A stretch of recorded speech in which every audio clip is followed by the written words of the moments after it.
कि मुझे रास आ गया है ओ तेरी तरफ सर झुकाना। और प्रभु तुझे मिल गई पुजारिन, ओ तुझे मिल गई पुजारिन, मुझे मिल गया ठिकाना।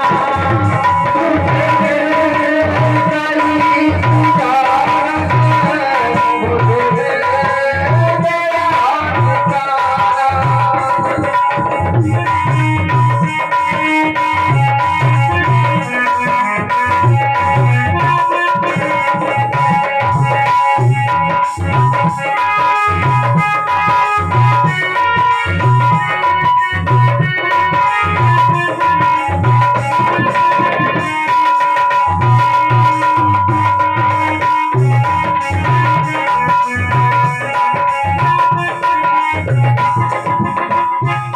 अरे बाबा, तेरी सेवा तो बड़ी भाग्य से मिलती है।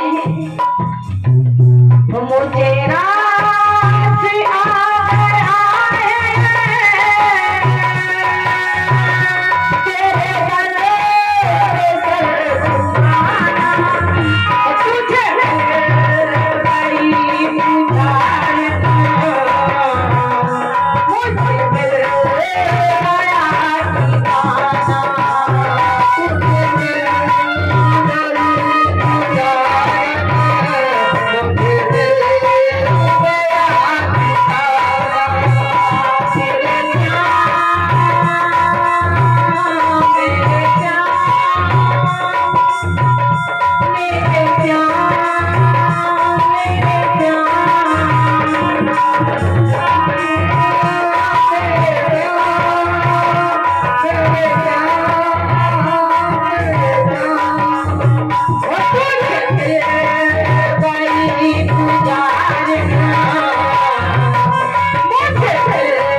नमन करते हुए, क्योंकि उनकी आसीन अनुकंपा है हम पर, और नाथ इसी प्रकार अपनी अनुकंपा बनाए रखना।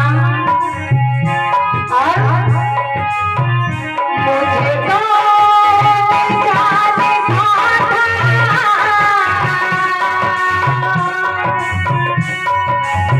हे प्रभु मुझे कोई नहीं जानता था, जब से आपकी कृपा हुई तो प्यारे भक्तों कुछ ना कुछ मुझे इस संसार में प्रेम मिला, सम्मान मिला, जो कि आपके कारण हुआ सब। इसलिए कहेंगे क्या, मुझे तो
प्यारे भक्तों जो ऐसी कृपा मिली, कहते हैं प्यारे भक्तों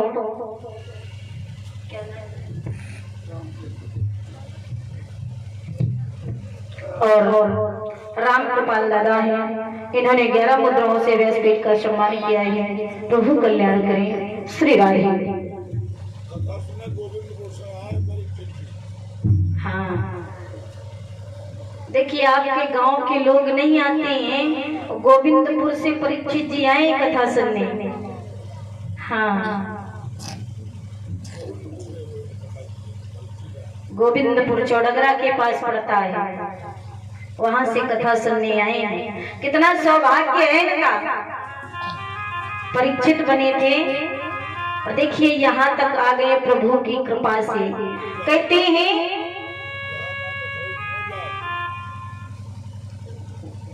किसी के मन में अगर विचार आ जाए कि प्रभु की कथा सुनना है, तो प्यारे भक्तों वो भी ईश्वर की कृपा से होता है। क्योंकि भक्ति कब मिलती है? जब ईश्वर की कृपा होती है तभी प्यारे भक्तों भक्ति जगती है। नहीं तो ऐसे सोचो तो कुछ नहीं होता है।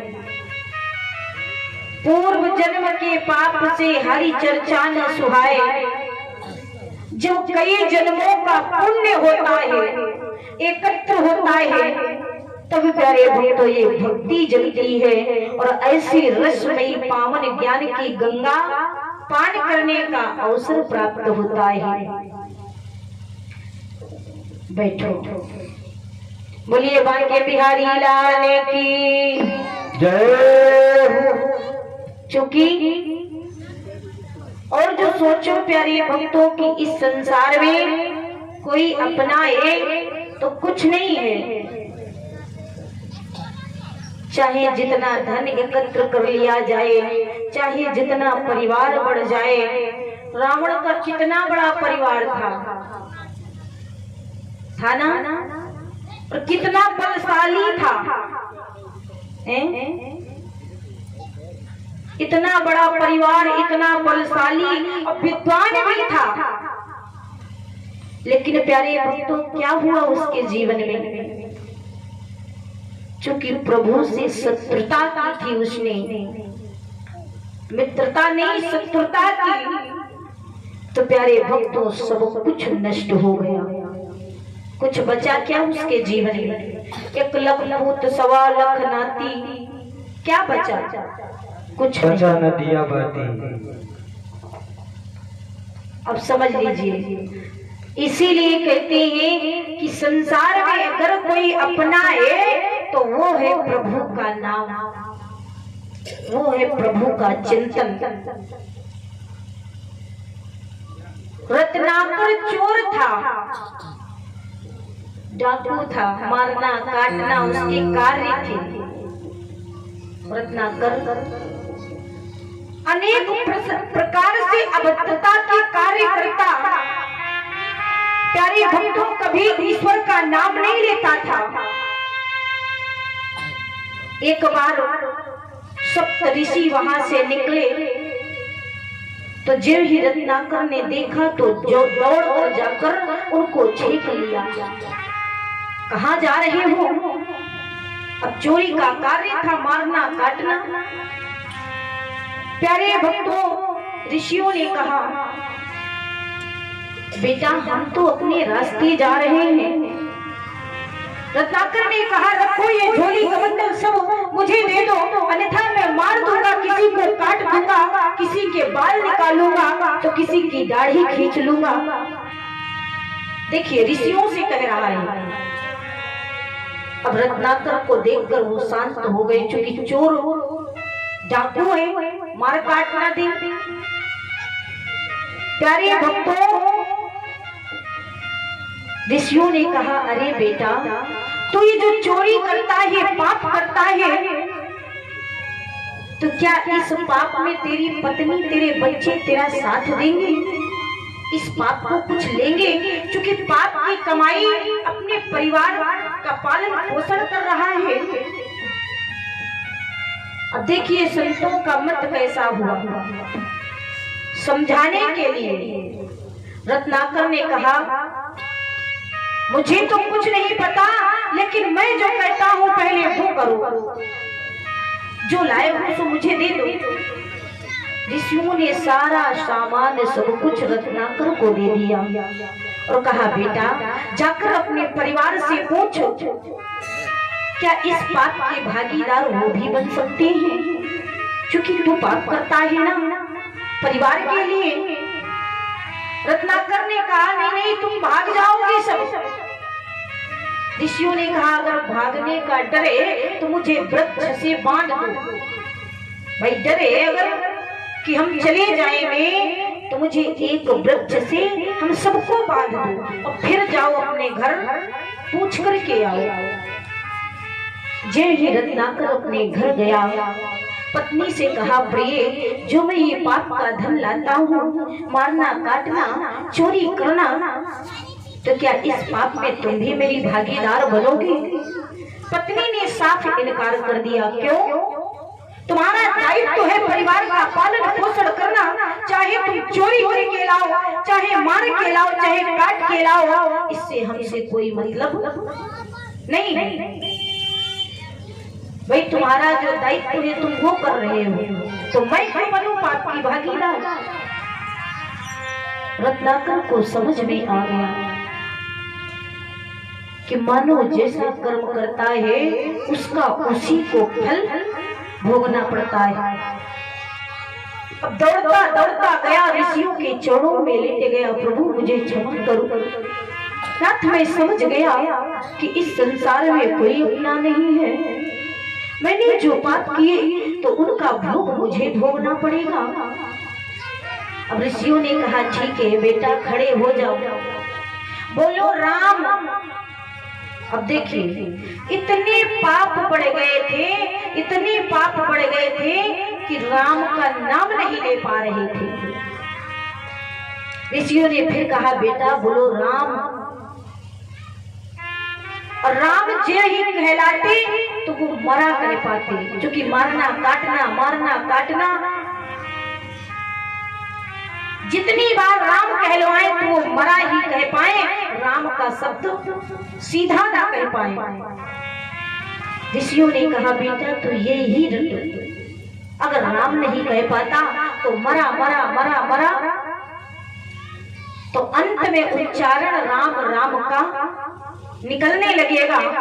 क्योंकि अगर राम राम मरा मरा मरा मरा कहते रहे तो राम राम भी निकलने लगता है। आज देखिए, वही रत्नाकर चोर डाकू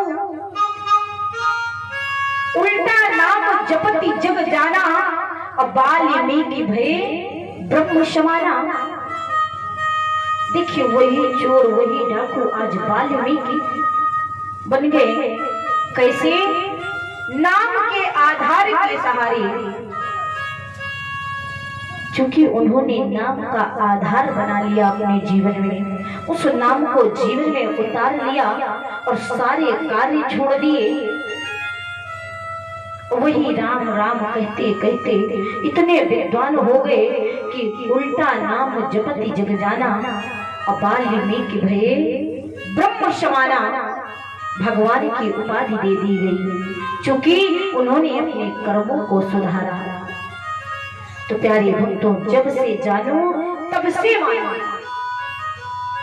भाई जरूरी नहीं कि हम जब अगर नहीं समझ पाए, किसी ने बताया तो बहुत लोगों ने होगा, लेकिन ना समझ पाए हम, तो जब से जाने तब से अपने जीवन में उतारे।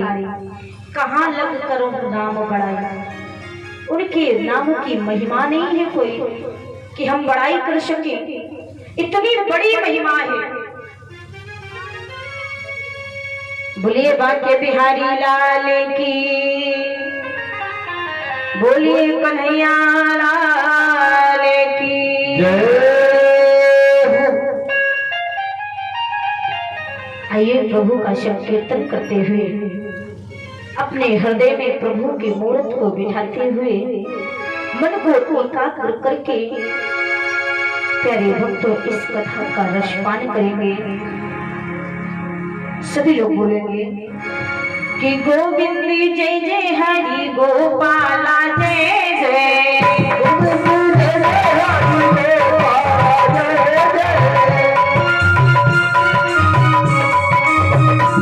जय, गोविंद जय जय हरि गोपाला जय जय, गोविंद जय जय हरि गोपाला जय जय, गोविंद जय जय हरि गोपाला जय जय, गोविंद जय जय हरि गोपाला जय जय।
बिहारी लाल की जय।